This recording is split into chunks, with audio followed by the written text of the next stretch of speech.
Comment marche Agda? Qu'est-ce que la programmation formelle? C'est ce que je voulais vous montrer un petit peu en regardant un exemple concret où je définis ce qu'est un groupe. Donc je définis isGroup, c'est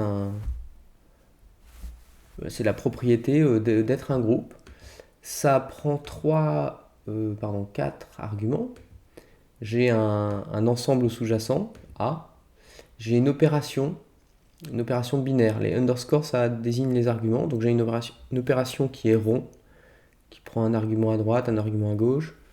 J'ai une opération unaire que j'appelle LI, qui est une opération sur A, sur l'ensemble que j'ai défini là. Et j'ai un élément epsilon qui appartient à A. Et ça va me définir un nouveau concept. Pour que j'ai un élément de isGroup, etc., etc., je dois aussi fournir ces trois éléments. Is semi-group avec I en minuscule, qui est un élément de type is semi-group avec I majuscule de cette opération-là. Donc j'utilise ce terme que j'ai introduit ici. Donc ça c'est un nom, hein, je déclare qu'il existe, il y a une opération point binaire. Et donc là je dis, cette opération binaire, je peux lui appliquer la propriété is semi-group, ça me donne un ensemble de valeurs qui vérifie, on peut regarder la définition de is semi-group. Et donc pour définir un record, il faut que l'on fournisse un élément is semi-group de ce type-là. Il faut aussi qu'on fournisse un élément identity de type identity epsilon point. Donc là, le point que j'utilise là et le point que j'utilise là, c'est le même. De la même manière, ce sera aussi le même que le point ici. De la même manière que le epsilon ici et ici, c'est le même. C'est le epsilon que j'ai introduit en haut. C'est-à-dire qu'en fait, ces trois règles ne sont pas indépendantes. Il y a une cohérence. Si on regarde qu'est-ce que c'est que identity, cette propriété-là, dont je dois fournir la preuve. Plutôt inverse, pardon. Left inverse. Left inverse, c'est l'idée que pour un certain élément epsilon, pour une opération binaire sur A et une opération unaire sur A, et bien quel que soit x, l'inverse de x, donc, si j'applique l'opération unaire inv sur A, rond, donc ce rond que j'ai introduit là, rond x lui-même, ce sera égal à epsilon, cet argument que j'ai donné en première position.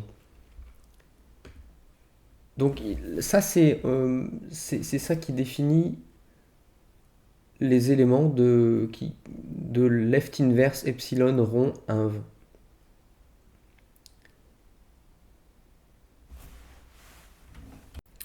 Et ce qui est un petit peu curieux, c'est que là je vous ai dit que left inverse c'était une preuve qui devait avoir, c'était une preuve de cette proposition-là ou de ce type-là dans l'isomorphisme de Curry-Howard. Donc ça c'est un type. Mais là quand je le définis, ce type, donc ça me renvoie bien un élément de 7, et les éléments de 7 sont des types. Pour définir ce type-là, il a fallu que je donne des valeurs. J'ai défini ce type-là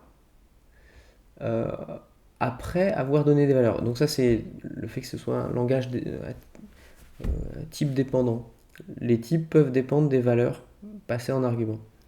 Bon, mais si on oublie ça, cette particularité, on peut voir cette propriété-là comme définissant un type. Et donc, left inverse, c'est un élément qui a ce type-là, de la même manière que 0 est de type entier, par exemple. Et bien là, left inverse minuscule est de type grand L left inverse, epsilon, rond, li. Pour ce epsilon, ce rond, ce li. Alors, de la même manière, identité, on peut regarder, c'est intéressant aussi. Identité, c'est un type. Et alors, ce type-là est défini comme le produit de identité à gauche, identité à droite. Donc, pour qu'un élément appartienne à ce type-là, il faut, par définition de ce qu'est un produit, qu'il appartienne à la fois à ce type-là, left identity, et à ce type-là, right identity. Et right identity, c'est défini comme... là, on donne le type de right identity lui-même, l'opération elle-même, mais ça va me définir un type par la propriété que pour un epsilon, pour un e, pour une opération rond, on appelle ça toujours rond, mais c'est un rond différent, c'est un nouveau nom, et bien quel que soit x, implicitement il appartient à A, puisque le rond là, c'est une opération binaire sur A. Et comme j'applique x à rond, je sais que x c'est A. Ça appartient à A. Donc pour quel que soit le x qui appartient à A, eh bien je veux que x rond E soit égal à x. C'est-à-dire que E est un élément neutre à droite de l'opération rond. De la même manière, pour left identity, E est un élément neutre pour rond à gauche. Et donc l'idée que ce soit une identité, sans préciser à droite ou à gauche, c'est lorsque c'est à la fois une identité à gauche et une identité à droite. Et donc, si l'on revient à notre définition du groupe, là on dit quelque chose d'intéressant, c'est on dit ok, un groupe c'est pour ces opérations, pour cet ensemble d'éléments là, donc un ensemble, une opération binaire, une opération unaire li, un certain epsilon, élément de A. Définir un groupe, c'est se donner une preuve que c'est un semi-groupe, une preuve que... Donc c'est un semi-groupe pour le rond. Une preuve que... Donc ça c'est la preuve que l'on appelle identity, que epsilon est bien l'identité, donc on a vu à droite et à gauche pour ce rond, et une preuve que l'on appelle left inverse, que li est une opération inverse, c'est-à-dire qu'elle va nous donner l'élément neutre quand on applique à x et qu'on fait rond x. Donc li est une opération inverse à gauche pour rond avec l'élément neutre epsilon. Alors évidemment, ça ce n'est pas la définition complète d'un groupe, mais on peut démontrer que c'est une définition suffisante. En particulier, le fait d'avoir une preuve de l'inverse à gauche nous permet, avec les autres propriétés, de déduire que li est aussi l'inverse à droite.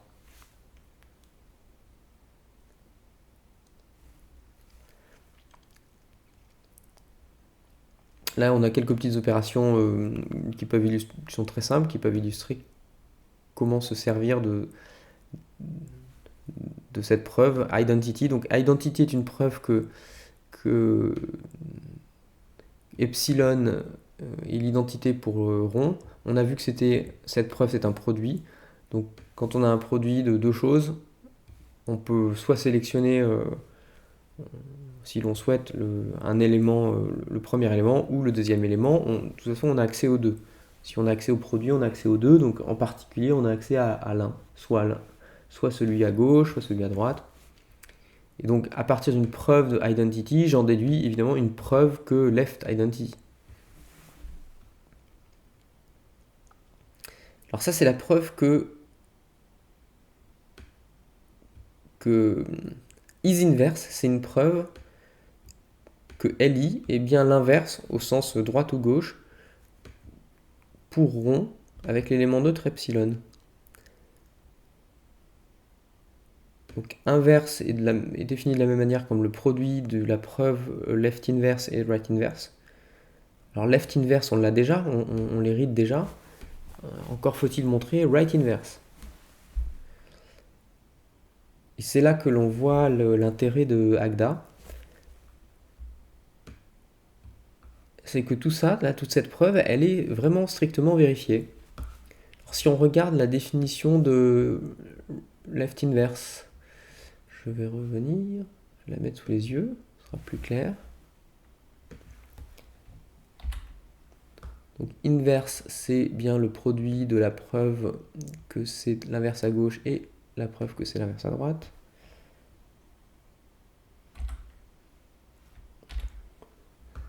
L'inverse à droite, c'est quel que soit x, x rond 1 de x est égal à epsilon. Donc si j'ai cette propriété, ça me définit mon type inverse à droite. Donc là, le but, c'est comme inverse, le type inverse, c'est le type produit.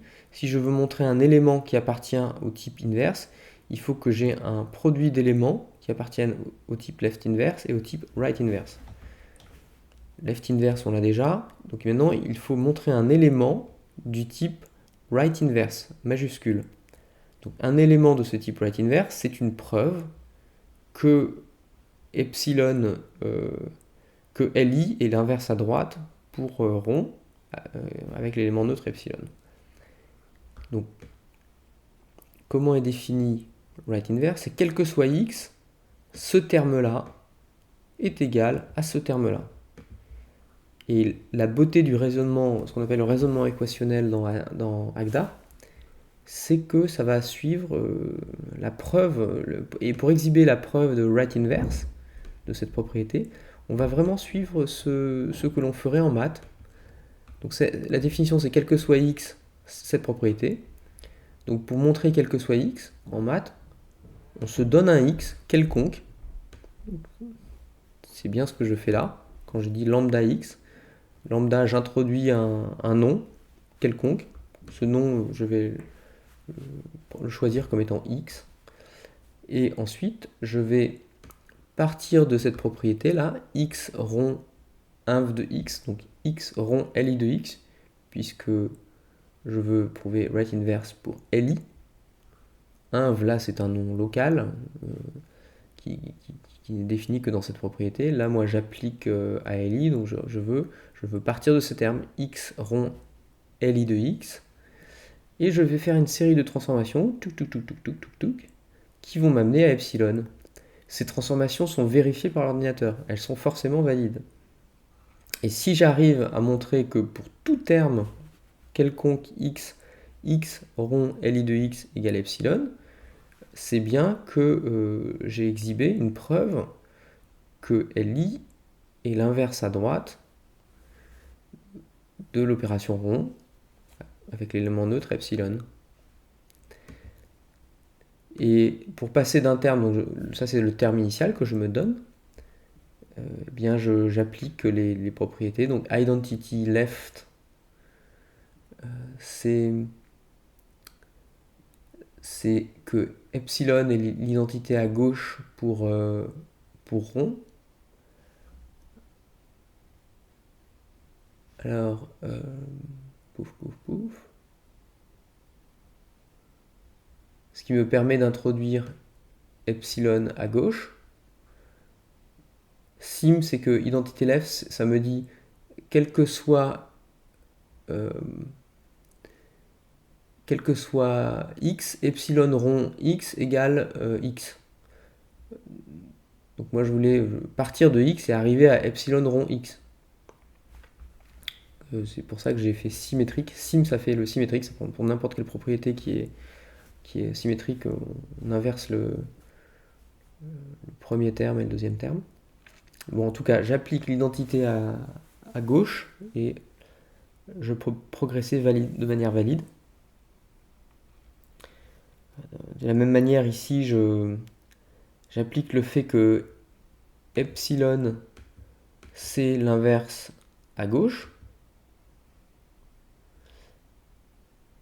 Donc, quel que soit l'élément, si je regarde cette propriété, inverse à gauche, ça me dit, quel que soit le x, si je fais li de x rond x, c'est égal à epsilon. Là, je pars de epsilon, donc je fais li de quelque chose rond quelque chose.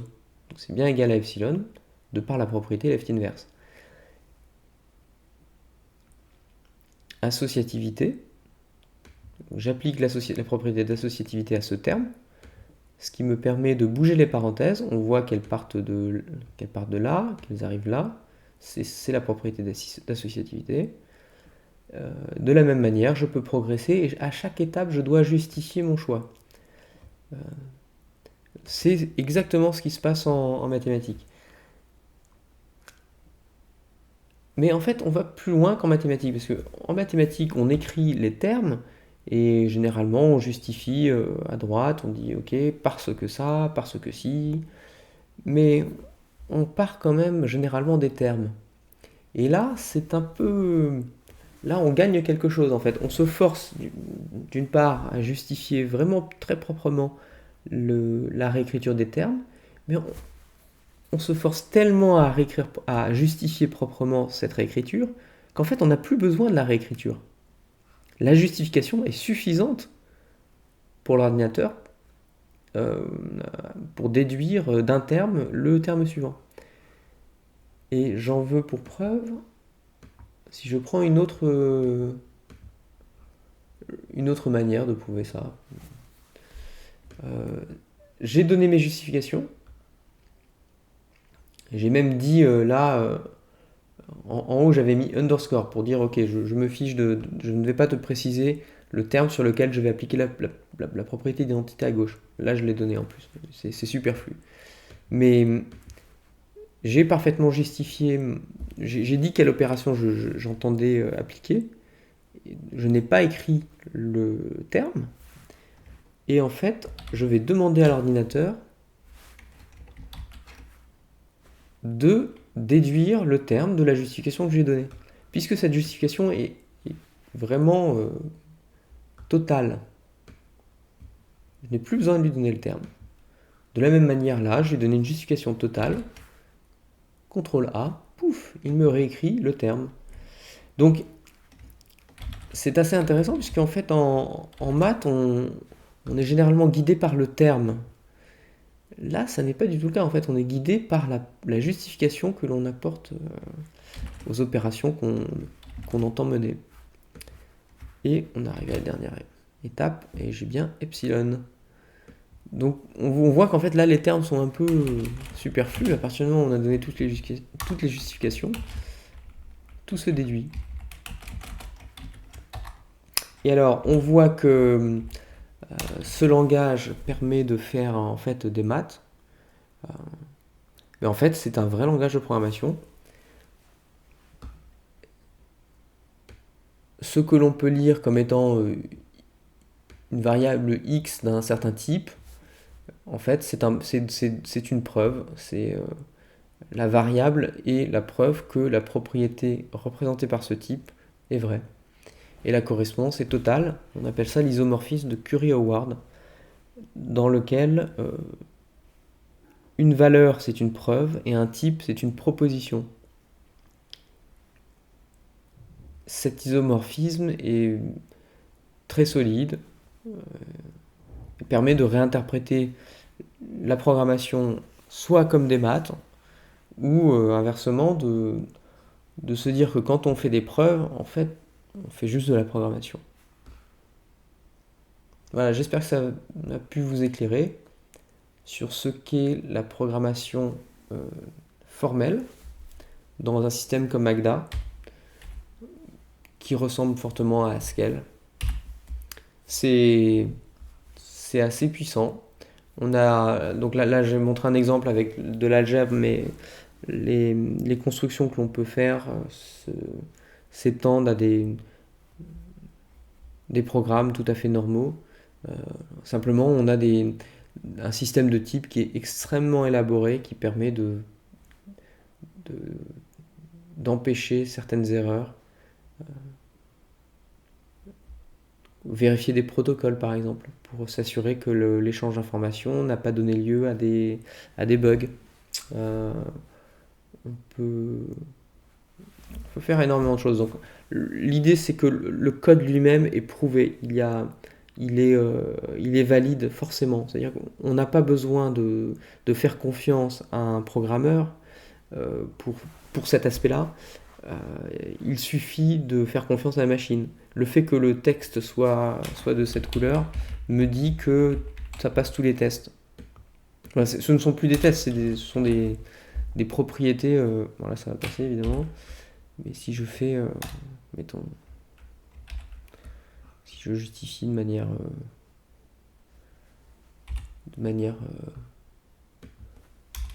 voilà, si je fais cette erreur-là, paf, il va me dire erreur, je ne peux pas accepter ton code est faux. Donc je suis obligé de justifier ça. Et si je lui dis left inverse, là, de la même manière, il va me dire non, ton code est faux.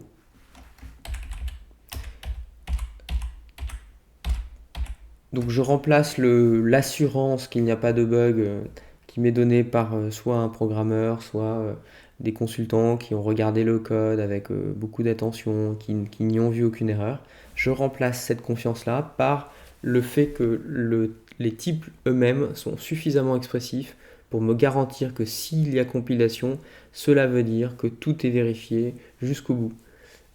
C'est un énorme avantage. Alors, en mathématiques, si l'on regarde de l'autre côté de l'isomorphisme de Curie-Ward, cela me dit que si une preuve est faite d'un théorème, je n'ai pas besoin de vérifier, de rentrer dans la notation, dans le mode de pensée du mathématicien qui a prouvé ce théorème. Le compilateur me dit oui, j'ai vérifié, cela suit les règles de maths que tu m'as données. Et j'ai vérifié mécaniquement, j'ai appliqué toutes ces règles de maths. Et effectivement, ce théorème est vrai. Tu n'as pas besoin de croire la preuve fournie par le mathématicien, la preuve faite avec les mains. Le mathématicien a formalisé sa preuve dans mon système. Et moi, système, je te garantis que sa preuve est valide. C'est un énorme avantage qui, qui suscite énormément d'intérêt de la part des mathématiciens, notamment de Voevodsky, médaille Fields, euh, qui a eu la médaille Fields récemment, et qui cherche à développer, à refonder toutes les mathématiques sur ces bases-là. Donc c'est assez excitant, c'est assez révolutionnaire. Sur le plan de la programmation, je pense que vous en êtes convaincus. Sur le plan des mathématiques, c'est vraiment une révolution à venir.